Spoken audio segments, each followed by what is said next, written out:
জিয়ার পোস্টার টাঙানো হয়েছে, নিচে লেখা একজনের নাম। এটা কি সিম্প্যাথি পাওয়ার জন্য? আপনি কি বলবেন তাহলে? আমরা সিম্প্যাথির রাজনীতি করি না। আমরা সিম্প্যাথির রাজনীতি করলে রাস্তাঘাটে এরকম শুয়ে থাকতাম, বিভিন্ন জায়গায় যায় কথা বলে বেড়াতাম। আমরা এখন কেউ বলে উস্কানি দিচ্ছে নাকি, আমরা কি কারো গায়ে হলো চিমটি কাটেছি নাকি হলো গায়ে যায় একটু বলেছি যে কেমন আছো? আমরা কি কারোর সাথে দুষ্টমি করেছি নাকি? আপনার গালে চিমটি কাটলেন না, বললেন এই তুমি আমাকে উস্কানি দিচ্ছ কেন? নাকি আমরা কারো গায়ে পানি নিক্ষেপ করেছি, নাকি কারো গায়ে ডিম নিক্ষেপ করেছি, নাকি কারো গায়ে ময়লা নিক্ষেপ করেছি? আমরা তো কারো সাথে এগুলো করি নাই। অর্থাৎ আপনি কাজ করতেছেন, ময়লা নিক্ষেপ করেন, ডিম নিক্ষেপ করেন, ইট পাটকেল নিক্ষেপ করেন, পিছন দিক দিয়ে আইসা ঘুষি দেন, তারপরেও বলেন যে আপনারা উস্কানি দিচ্ছেন। এই কেমন রাষ্ট্র, এই কেমন সমাজে বসবাস করি আমরা? তো এটাকে আপনারাও তো সবাই সাংবাদিকরা দেখছেন, মানুষ দেখছে। অর্থাৎ আপনার হাতে মিডিয়া আছে, কন্ট্রোলে সোশ্যাল মিডিয়া আছে, অনেক বড় সেট আছে।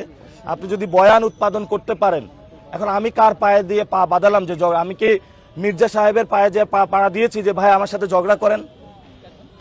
আমি কি কোনো বিএনপি নেতাকর্মীর পায়ে পা দিয়েছি যে আপনি আমার সাথে ঝগড়া করেন? বরঞ্চ আমরা প্রচারণা করতে গিয়েছি, তারা আমাদেরকে এসে হ্যারাস করেছে, বাধা দিয়েছে। আমরা এখানে বিএনপির বিরুদ্ধে না, মির্জা আব্বাসের বিরুদ্ধে না, স্পষ্ট কথা।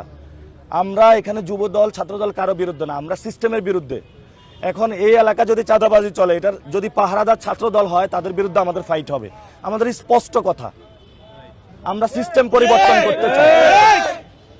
আমি যখন এখানে এসেছি ঢাকা ৮ আসনে, আপনারা জানেন তো, আমি নমিনেশন যেদিন আমি জমা দিয়েছিলাম, আগের দিন আমি ঢাকা 18 আসনে সবকিছু গুছিয়েছিলাম। পরে সাংগঠনিক সবাই সিদ্ধান্ত হলো যে আমি ঢাকা 8 আমাকে যেতে হবে। ওসমান হাদি ভাইয়ের পরে এখানে খুব ক্রিটিক্যাল কন্ডিশন এবং এখানে একটা সন্ত্রাসের রাজত্ব চলছে।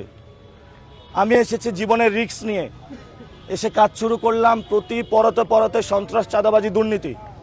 এখন এটা কে করে? এটা কি আকাশ থেকে কেউ এসে এটা করে? গুলিস্তানে কি আকাশ থেকে এসে কেউ সন্ত্রাসী করে? চাঁদাবাজিটা কেউ আকাশ থেকে এসে করে? আমাদের এখানে সমাজেই তো অনেকে করে থাকে। তখন এগুলো তো আপনারা সবাইকে দুর্নীতি, চাঁদাবাজি, সন্ত্রাস বন্ধ চান না? আপনারা চান? রাতের বেলায় আপনি যে বের হবেন, আপনার তো নিরাপত্তা নাই। আমি যদি এটার জন্য কথা বলি, এটা কি আমার অপরাধ? আমরা ঢাকা 8 থেকে ইনশাল্লাহ আমরা বলেছি পুরো বাংলাদেশে একটা মডেল হবে ইলেকশনের। আমরা হলে সিস্টেমের পরিবর্তনের বিরুদ্ধে, কোনো ব্যক্তির বিরুদ্ধে নয়। ব্যক্তি যদি আইসা পড়ে এই সিস্টেম হলো আমার সিস্টেম, তাহলে তো সমস্যা। এখানে একটা বিষয় আছে, যদি ওনার তো দীর্ঘদিনের একটা সেট আপ আছে, ঠিক না? কিন্তু আমি মনে করি যে মাঠের পরিবর্তন হয়েছে। মানুষকে টাকা দিয়ে ভোট কেনা যাবে না, 1 নম্বর। 2 নম্বর হলো মানুষের মধ্যে অনেক সচেতনতা এসেছে এবং ওনারা যেইভাবে যে সাম্রাজ্যটা চালাচ্ছিল, এই সাম্রাজ্যটা গণ অভ্যুত্থানের মধ্য দিয়ে ভেঙে গেছে।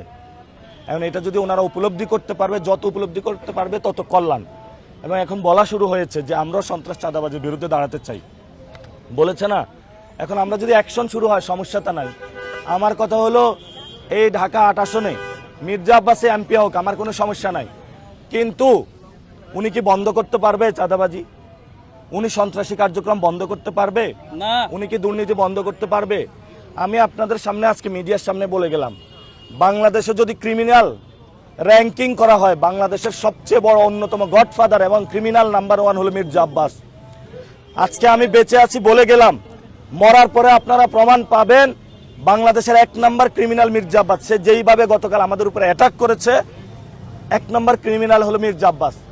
আমি তারেক রহমানের উদ্দেশ্যে বলবো, অনেকে বলেছে এইভাবে কথা না বলার জন্য। তারেক রহমান স্থায়ী কমিটিতে এরকম একটা সন্ত্রাসীকে আশ্রয় দিল, আরো অনেকগুলা গডফাদার নিয়ে। এই যে ঢাকা 11-তে কি নাম যেন, কাইয়ুম কমিশনার, এমন কোন জায়গা নাই যে সে দখল করে নাই।